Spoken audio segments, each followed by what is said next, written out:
전문가가 말해주는 돈 되는 법. 며칠 전 국세청 홈택스 사이트가 정상적으로 운영되지 않는 때가 있었습니다. 바로 연말정산 간소화 서비스 때문인데요. 어느덧 벌써 13월의 월급인 연말정산 시즌이 다가왔습니다.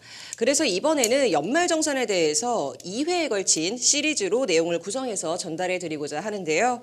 오늘은 첫 번째 시간으로 과연 누가 연말정산을 해야 되고 연말정산에서 환급을 받기 위해 올해부터 바뀌는 개정 세법 내용들에는 어떤 게 있는지 구체적으로 얘기해 보도록 하겠습니다. 변호사님 어서 오십시오. 네.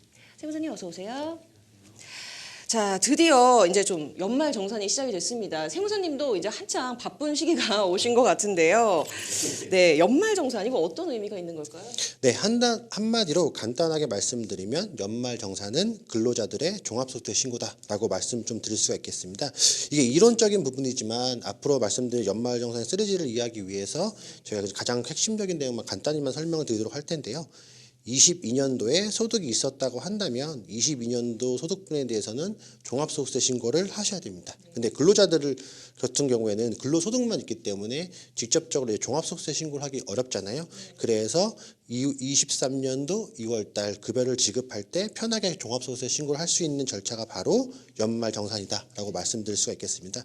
그래서 근로소득 외에 다른 소득이 있다라고 한다면 반드시 그 종합소득세 신고를 하셔야 된다는 부분도 말씀드리겠습니다.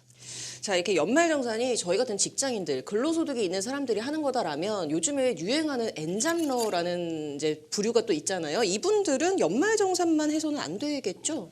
네, 맞습니다. 근로소득 외에 이제 또 다른 소득이 있다면 연말정산 후에 종합소득세 신고를 하셔야 됩니다. 네. 가장 대표적으로 이제 근로소득도 있고 사업소득이 별도로 있다든지 아니 근로소득과 기타 소득을 좀 많이 받으셨다든지 이런 경우에는 반드시 그 종합소득세 신고를 하셔야 됩니다. 그래서 연말정산에 이런 분들 같은 경우에는 네. 하셔도 되고 안 하셔도 되고 그렇습니다.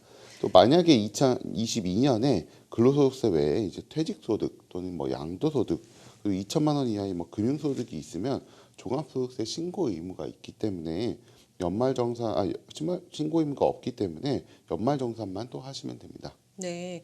자, 결국에는 근로소득 외에 또 다른 소득이 있다. 이러면은 종합소득세를 반드시 해야 되겠다라는 말씀이신 것 같고요. 자, 그렇다면 작년도에 신규 입사한 분들, 이런 분들은 어떻게 해야 될까요? 네, 이런 분들은 꼭 딱 두 가지를 저희가 말씀을 줬는데요. 첫 번째로는 신규 입사자가 22년도에 근로했었던 전 직장에서 받았던 근로소득도 포함해서 이번에 연말정산 때 반영을 하셔야 됩니다. 아까 말씀드린 대로 22년도 소득을 전부 신고하는 것이기 때문에 현 직장에서 확인되지 않았던 소득이 있다고 한다면 그것까지도 전부 다 확인해서 연말정산이라는 걸 꼭 하셔야 되고요. 이때는 전 직장의 근로소득 원천징수 영수증이라는 걸 받아가지고 전 직장에서 받았던 소득 같은 금액을 확인을 꼭 한번 해보셔야 됩니다. 두 번째로 말씀드리고 싶은 게 그 소득이 발생한 기간에 비용을 반영을 해야 됩니다. 예를 들어 내가 5월 달에 처음으로 근로소득이 발생을 했다라고 한다면 5월 이후부터 지출한 카드 내역을 경비로 반영을 해야 되기 때문에 간소화 서비스에서 받으셨을 때 전체 내역이 아니라 5월 달 이후분 그 월별 기준으로 반영을 해서 전달을 꼭 해주셔야 됩니다. 네.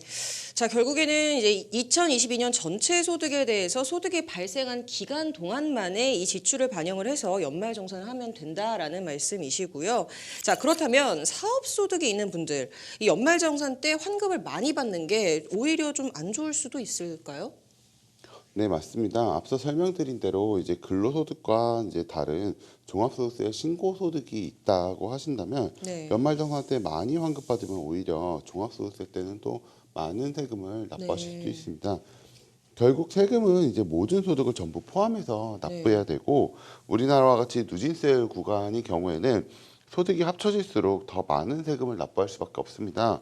그래서 연말정산 때 매달된 세금을 이제 좀 차감을 해주고 종합소득세 때는 연말정산 때 확정된 세금을 또 차감해주는 이런 구조이기 때문에 네. 연말정산 때 환급을 많이 받으면 오히려 이제 종합소득세 신고할 때 좀 당황스러우신 그런 경우가 생길 수 있습니다. 이게 또 무조건적으로 환급을 많이 받는다고 해서 좋은 건 또 아닌 것 같네요. 자, 그렇다면 이제 외국인 근로자분들도 계시잖아요. 이런 분들도 연말정산을 하나요? 네, 외국인 근로자분도 거주자에 해당하는 경우에는 몇 가지 예외 사항을 빼고 소득공제나 세액공제를 동일하게 받으실 수가 있거든요. 그렇기 때문에 연말정산을 하시는 게 유리하실 수도 있다라고 말씀 좀 드릴 수가 있겠습니다. 다만 이제 외국인 근로자분들 같은 경우에는 뭐 저희도 이제 연말정산이 워낙 복잡하고 이해하기 좀 어렵잖아요. 그래서 특히 이런 분들이 이제 다른 나라의 세법을 이해하는 게 어렵기 때문에 19%의 단일 세율을 적용받을 수 있는 특례가 있습니다. 근데 혹시나 이거 단일 세율을 적용받는다고 한다면 아까 말씀드린 뭐 비과세 공제나 세액공제 같은 거를 적용받을 수 없기 때문에 내가 단일 세율을 적용받을지 아니면 내가 세율을 좀 세법에 대해서 좀 안다 한다면 연말정산 같은 공제를 받으실지에 대해서 선택을 하셔서 더 유리한 것들을 체크해 보셔서 받으실 수가 있습니다. 네.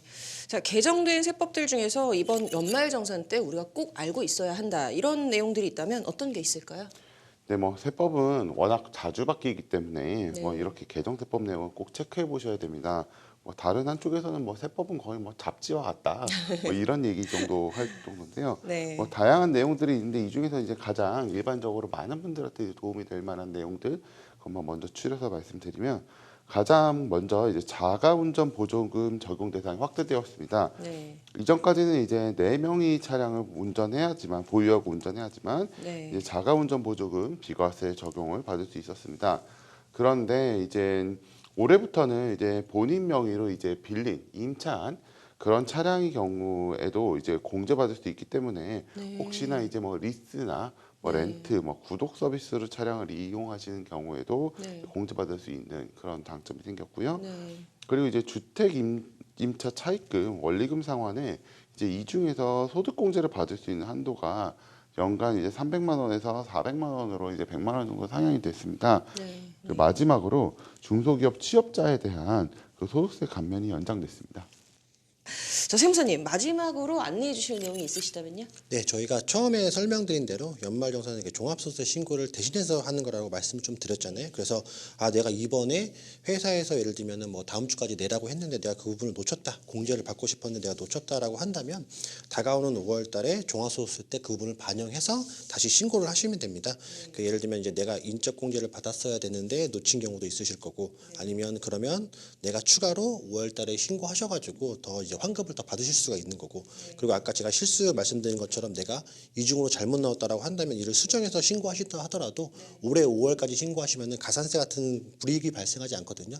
그래서 혹시 놓친 부분이 있다고 한다면 5월달에 꼭 종합소득세 신고 때 반영해서 수정하시고 신고하시면 됩니다. 네, 이번 주 연말정산 시리즈 그 첫 번째로 연말정산의 의미, 대상자, 그리고 개정된 세법 내용들에 대해서 알아봤는데요. 다음 주에도 더 유익한 콘텐츠로 찾아뵙도록 하겠습니다. 감사합니다.